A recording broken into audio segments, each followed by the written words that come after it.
Olá pessoal, tudo bem com vocês? Aqui professor Ronaldo gravando mais um vídeo e o objetivo hoje é conversarmos um pouco sobre a estrutura de análise macroeconômica, principalmente sobre o mercado de bens e serviços. Bacana, então vamos lá estudar mais um pouquinho de economia. A estrutura de análise macroeconômica, ela tem 5 variações, 5 tipos de análise de estrutura, 5 diferentes estruturas para analisar. A primeira é mercado de bens e serviços, a segunda é mercado de trabalho, a outra é o mercado monetário e, por fim, mercado de títulos e mercado de divisas. Neste vídeo hoje vamos falar então sobre mercado de bens e serviços, como a gente analisa esse mercado de bens e serviços, beleza? A produção de um bem é resultante ou é o resultado da agregação de diversos bens produzidos. Então vamos imaginar uma mesa com estrutura metálica, com tampo de vidro. Ela é resultado de várias estruturas industriais diferentes e que foram reunidas em um determinado momento, agregados num determinado momento, para se chegar nessa mesa. Então, a produção de um bem é resultado da agregação de diversos bens. Então, nós temos a fábrica do vidro. O vidro precisa ser fabricado, depois ele precisa passar pela têmpera, que é o vidro temperado. Depois nós temos a indústria metalúrgica, que fez os canos, que formaram os pés e a estrutura da mesa. Depois essa mesa passou por um sistema de pintura industrial e por aí vai. E o mercado de bens e serviços determina o nível de produção agregada e o nível geral de preços. Então, essa produção agregada, esses diversos setores que contribuíram para a produção de um determinado bem, vão determinar também o preço daquele bem. Então, se o ferro aumentar de preço, se o ferro ficar muito caro, o que vai acontecer com o preço dessa mesa? Esse preço do ferro vai refletir no preço da mesa, vai refletir no preço dos automóveis, vai refletir no preço de diversos bens. Quando o vidro fica mais caro, o que acontece? A mesa fica mais cara, mas os custos da construção civil ficam mais caros, o custo da fabricação de automóveis ficam mais caros, e por isso que existe essa produção agregada. E essa produção agregada afeta o nível geral de preços de uma gama muito grande de bens. Bacana, gente? E a determinação do nível geral de preços e do nível agregado de produção vai depender de 2 fatores principais, que é o nível de oferta ou produção agregada e a demanda agregada de bens e serviços produzidos num país, naquele país, por exemplo, no Brasil. Então, se eu tenho um nível de oferta ou um nível de produção agregado alto, o preço vai diminuir. Então, se muita gente produzir vidro e muita gente produzir ferro, o preço da mesa e de outros bens que usam esse tipo de matéria-prima vai cair. Quando a oferta, o nível de produção desses bens diminui, o preço desses bens agregados sobe. Tá bom, pessoal? Então, a demanda agregada de bens e serviços produzidos no país também afeta. Então, é a oferta agregada e a demanda agregada. Então, quando muita gente quiser comprar algo que precise de vidro, o preço do vidro, de modo geral, vai subir. Então, se a construção civil precisa mais vidro, o preço do vidro sobe. Se a fábrica de automóveis precisa de mais vidro, o preço do vidro específico para os automóveis sobe também. E assim vai indo. Então, a construção civil, móveis, tudo que depende de vidro vai ser afetado pela mudança na demanda agregada ou da produção agregada, que é a oferta agregada desse tipo de bem. Beleza, gente? A demanda agregada é a soma da demanda agregada dos 4 agentes macroeconômicos: os consumidores, as empresas, o governo e o setor externo.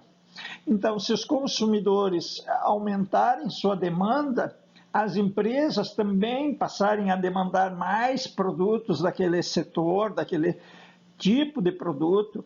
Se o governo precisar mais ferro, comprar mais ferro ou mais vidro, esse tipo de material também vai ficar mais caro. Agora, se houver um aumento na exportação de vidro, estão vendo no slide o setor externo, quando houver aumento na exportação de vidro, o vidro vai ficar mais caro para o mercado interno. Bacana, gente? Então é isso, são análises que a gente precisa fazer e precisa compreender isso. Beleza?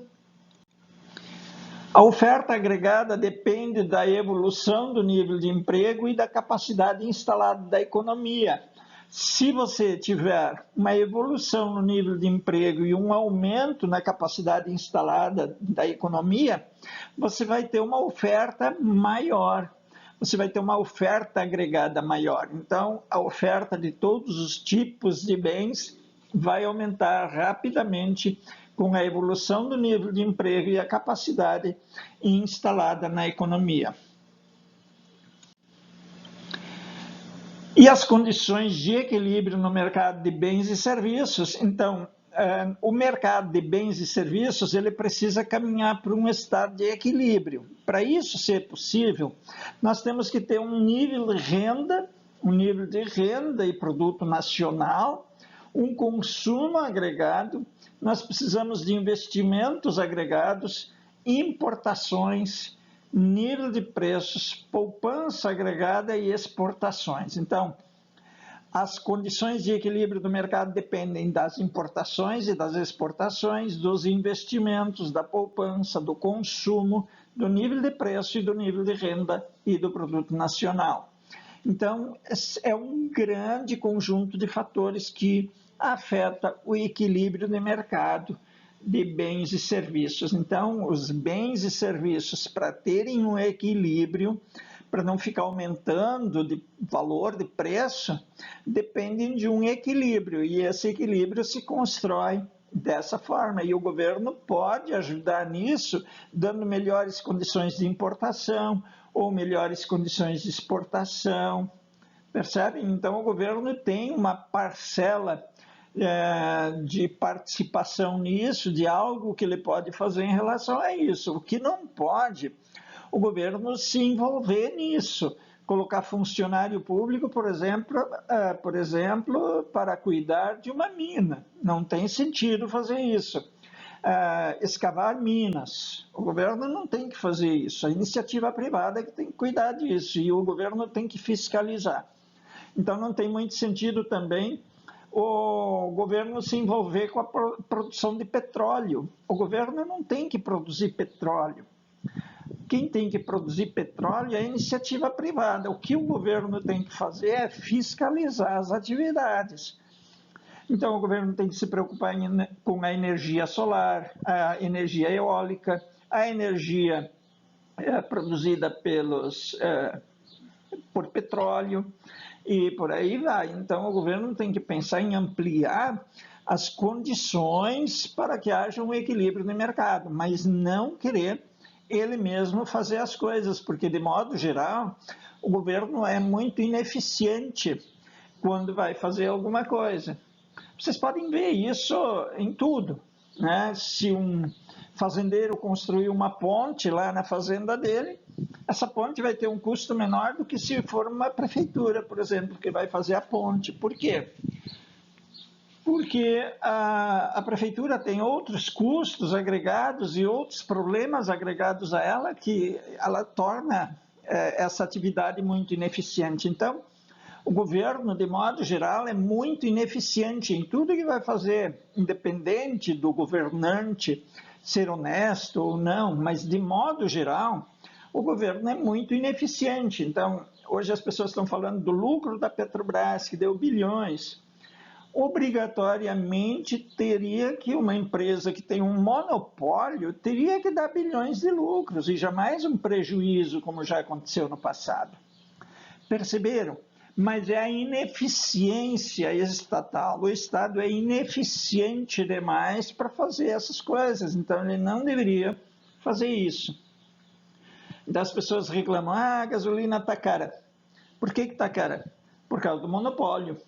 E por que mais? Porque as pessoas continuam abastecendo, elas precisam abastecer os seus carros, seus caminhões, a economia precisa continuar funcionando. Por outro lado, uma empresa que tem um monopólio faz o preço que quiser, ela não precisa buscar eficiência. Por que eu vou ser eficiente naquilo que eu faço se eu não tenho concorrente? Se eu tiver problemas, eu aumento o meu preço e vocês pagam o preço que eu quiser cobrar. Pronto, está resolvida a situação.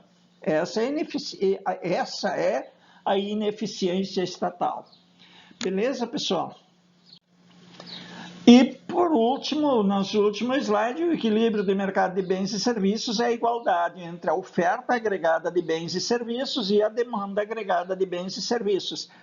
Quando chegarmos nesse equilíbrio entre a oferta agregada de bens e serviços e a demanda agregada de bens e serviços, nós teremos um equilíbrio no mercado de bens e serviços. E aí nós não vamos ter muitas oscilações de preços mais. Beleza, pessoal? Então, era isso que eu queria tratar nesse vídeo. Eu quero deixar um grande abraço. Se você gostou, curta aí, comente com seus amigos, compartilhe se você quiser e puder. Tá bom, pessoal? De qualquer forma, sempre continuo à disposição, se quiser deixar comentários também. Tá bom, gente? Então é isso. Um grande abraço a todos, fiquem todos com Deus e espero ver vocês muito em breve. Tchau, gente!